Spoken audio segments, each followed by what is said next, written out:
Bismillahirrahmanirrahim. Assalamualaikum warahmatullahi wabarakatuh.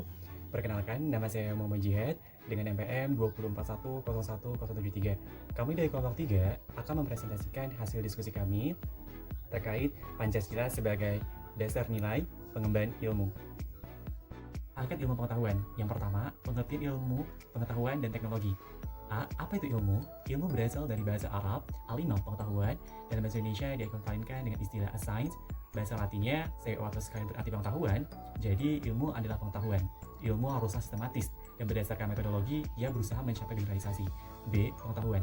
Secara etimologis, pengetahuan dalam bahasa Inggris yaitu knowledge, pengetahuan semua milik atau isi pikiran, hasil proses dari usaha manusia untuk tahu. Pengetahuan yang dimiliki manusia ada 4 menurut Salam dikutip oleh Suhaidi. Yang pertama, pengetahuan biasa.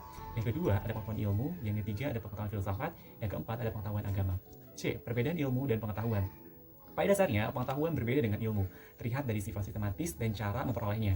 Dalam perkembangannya juga, pengetahuan bersinonim arti dengan ilmu, sedangkan dalam arti material, keduanya berbeda. Setiap ilmu pasti pengetahuan, dan tidak semua pengetahuan adalah ilmu. Perkembangan iptek, manusia akan memperdalam ilmu pengetahuan yang akan memajukan teknologi atau produk yang secara tidak langsung berkembang secara bertahap. Pada zaman pra-Yunani kuno atau zaman batu, manusia masih menggunakan batu sebagai peralatan. Berkisar 400 juta tahun sampai 20.000 tahun ditandai dengan salah satu kemampuan, yaitu pengetahuan yang berdasarkan pengalaman itu diterima sebagai fakta dengan sikap perceptive mind, masih dihubungkan dengan kekuatan magis. Zaman Yunani kuno dianggap gudang ilmu dari filsafat, yaitu bangsa Yunani masa itu tidak lagi mempercayai mitologi, juga tidak dapat menerima pengalaman berdasarkan sikap bersatu attitude. Sikap menerima begitu saja, tapi menumbuhkan sikap unenjoying attitude, sikap senang menyelidiki sesuatu secara kritis. Zaman abad pertengahan, hampir semua para ilmuwan adalah teologi, sehingga aktivitas ilmiah berkaitan dengan aktivitas keagamaan. Semboyan yang berlaku acila deologia, yaitu abdi agama. Zaman Renaissance, era kebangkitan kembali pemikiran yang bebas dari dogma agama. Zaman peralihan kebudayaan abad pertengahan menjadi kebudayaan modern, penemuan ilmu pengetahuan modern mulai dirintis, dan ilmu pengetahuan yang berkembang maju pada masa ini adalah ilmu astronomi. Salah satu tokoh terkenal, Galileo Galilei. Zaman modern ditandai dengan berbagai penemuan dalam bidang ilmiah, seperti René Descartes, bapak filsafat modern, ahli ilmu pasti.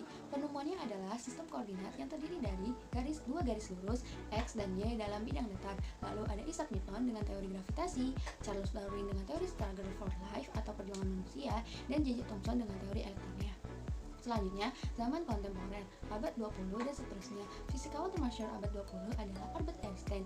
Di samping adanya teori fisika dan teori alam semesta, zaman ini ditandai dengan penemuan teknologi canggih seperti teknologi komunikasi dan informasi yang mengalami kemajuan yang sangat pesat, serta penemuan komputer, berbagai satelit komunikasi, dan internet. Melalui kajian historis dapat dikonstatasikan bahwa ilmu pengetahuan mengandung dua aspek, yaitu aspek fenomenal dan aspek struktural. Simpulan, perkembangan iptek berawal dari dunia barat yang mengakhiri masa kegelapan atau The Dark Age, sehingga lahirlah era sejarah Renaissance dan humanisme, dan puncak dari pemikiran manusia yang disebut modern, yaitu dengan lahirnya revolusi industri yang merupakan cikal bakal adanya teknologi. Selanjutnya, Pancasila sebagai dasar pengembangan iptek. Pancasila sebagai ideologi negara merupakan kristalisasi nilai budaya dan agama bangsa Indonesia yang mengakomodir seluruh aktivitas kehidupan bermasyarakat, berbangsa, dan bernegara. Demikian pula dalam hal aktivitas ilmiah. Oleh karena itu, perumusan Pancasila sebagai paradigma ilmu bagi aktivitas ilmiah Indonesia merupakan sesuatu yang bersifat niscaya. Adapun nilai-nilai Pancasila sebagai pengembangan iptek, yaitu 1. Nilai ketuhanan sebagai dasar pengembangan ilmu, memberikan dasar bahwa iptek tidak hanya memikirkan apa yang ditemukan, apa yang dibuktikan, dan yang diciptakan, tapi harus mempertimbangkan maksud dan akibatnya, apakah merugikan manusia, masyarakat, dan alam sekitar. 2. Nilai kemanusiaan sebagai dasar pengembangan ilmu, yaitu memberikan dasar moralis atau manusia dalam mengembangkan iptek harus dengan cara yang beradab. 3. Nilai persatuan sebagai dasar pengembangan ilmu, yaitu iptek hendaknya dapat menumbuhkan nasionalisme, kebesaran bangsa, dan keluhuran bangsa sebagai bagian dari umat manusia di dunia. 4. Nilai kerakyatan sebagai dasar pengembangan ilmu, yaitu pengembangan iptek haruslah bersifat demokratis. Dan 5. Nilai keadilan sebagai dasar pengembangan ilmu, yaitu dasar pengembangan iptek dalam menjaga keseimbangan keadilan pada kehidupan manusia. Kelima dasar tersebut merupakan pondasi paling kuat bagi bangsa Indonesia untuk mengembangkan iptek. urgensi Pancasila sebagai dasar pengembangan ilmu. Yang pertama, kedudukan Pancasila sebagai landasan kebijakan iptek menurut sastra praja. A. Pengembangan ilmu pengetahuan harus menghormati keyakinan religius masyarakat. B. Ilmu pengetahuan ditujukan bagi pengembangan kemanusiaan dan dituntun oleh nilai etis yang berdasarkan nilai kemanusiaan. C. Iptek merupakan unsur yang menghomogenisasi budaya atau unsur yang mempersatukan masyarakat. D. Prinsip demokrasi akan menuntut penguasaan iptek harus merata ke semua masyarakat. E. Kesenjangan penguasaan iptek harus dipersempit terus-menerus sehingga semakin merata. Yang kedua, Pancasila sebagai landasan etika pengembangan iptek menurut sastra praja. A. Pengembangan iptek harus selalu menghormati martabat manusia. B. Iptek harus meningkatkan kualitas hidup manusia. C. Pengembangan iptek hendaknya membantu pemekaran komunitas manusia, baik lokal, nasional, atau global. D. Iptek harus terbuka untuk masyarakat. E. Iptek hendaknya membantu penciptaan masyarakat yang lebih adil. Yang ketiga, konsep Pancasila sebagai dasar pengembangan ilmu mengacu pada beberapa jenis pemahaman. Di antaranya, A. Setiap iptek yang dikembangkan di Indonesia harus tidak bertentangan dengan nilai yang terkandung dalam Pancasila. B. Setiap iptek yang dikembangkan di Indonesia harus menyertakan nilai Pancasila sebagai faktor internal ilmu pengetahuan. C. Nilai Pancasila berperan sebagai rambu normatif bagi pengembangan iptek. D. Setiap pengembangan iptek harus berasal dari budaya dan ideologi bangsa Indonesia. Yang kedua, alasan diperlukannya Pancasila sebagai dasar nilai pengembangan ilmu.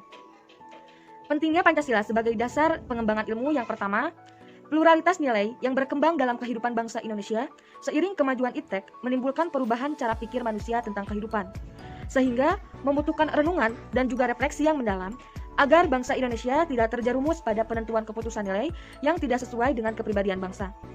Yang kedua, dampak negatif kemajuan iptek terhadap lingkungan hidup berada pada titik yang membahayakan eksistensi kehidupan manusia di masa yang akan mendatang. Sehingga diperlukannya tuntutan moral bagi ilmuwan dalam mengembangkan iptek di Indonesia. Yang ketiga, perkembangan iptek didominasi oleh negara barat dengan politik global yang ikut mengancam nilai khas dan kehidupan bangsa Indonesia.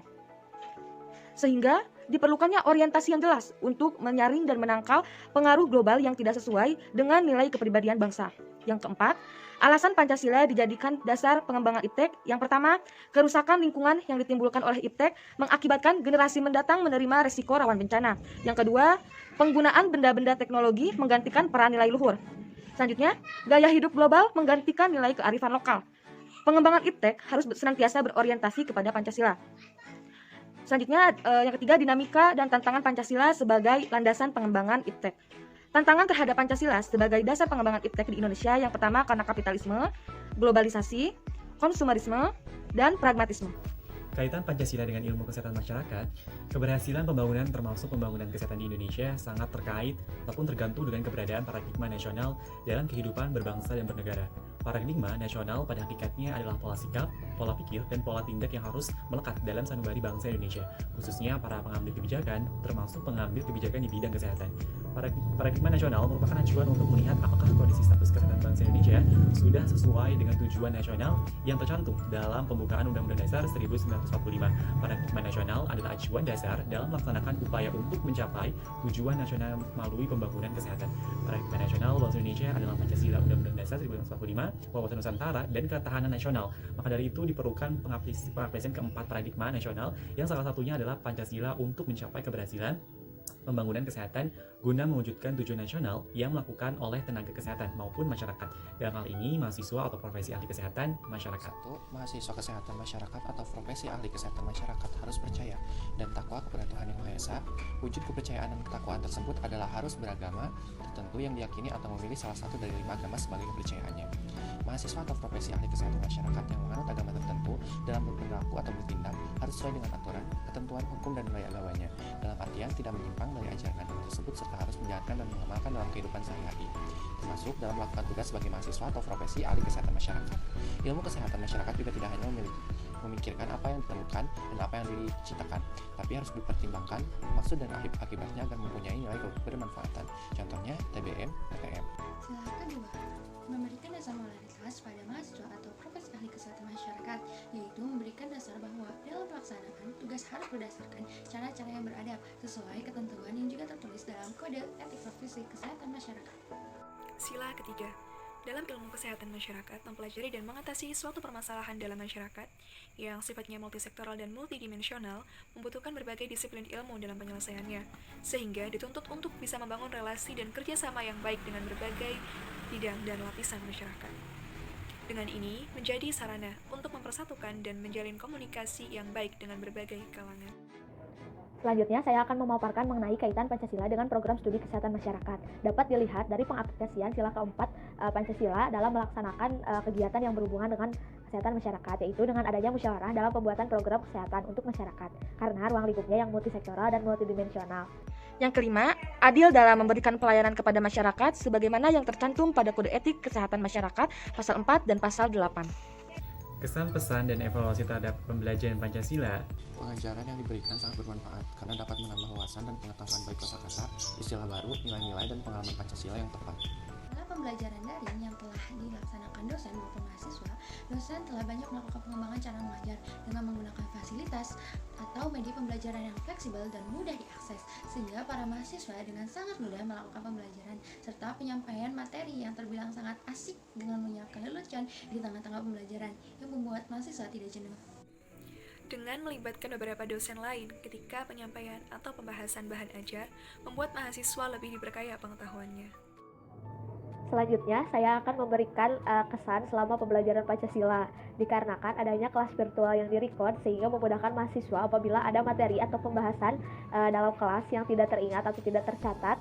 Jadi mahasiswa dapat melihat kembali video tersebut dalam bentuk YouTube dan mempelajarinya ulang. Namun, ada beberapa hal yang menjadi kekurangan, yaitu karena terkadang kelas diundur ke sore, maka banyak sekali mahasiswa yang mengalami kendala atau mengalami kesulitan untuk meluangkan waktunya, karena pada di jam-jam sore dan karena kelas virtual juga, banyak yang mengalami kesulitan untuk mendapatkan sinyal, apalagi mereka yang bertempat tinggal atau sedang berada di wilayah atau pelosok. Saya mewakili anggota kelompok mengucapkan banyak terima kasih atas ilmu yang Bapak berikan kepada kami. Sekian dari saya. Wassalamualaikum warahmatullahi wabarakatuh.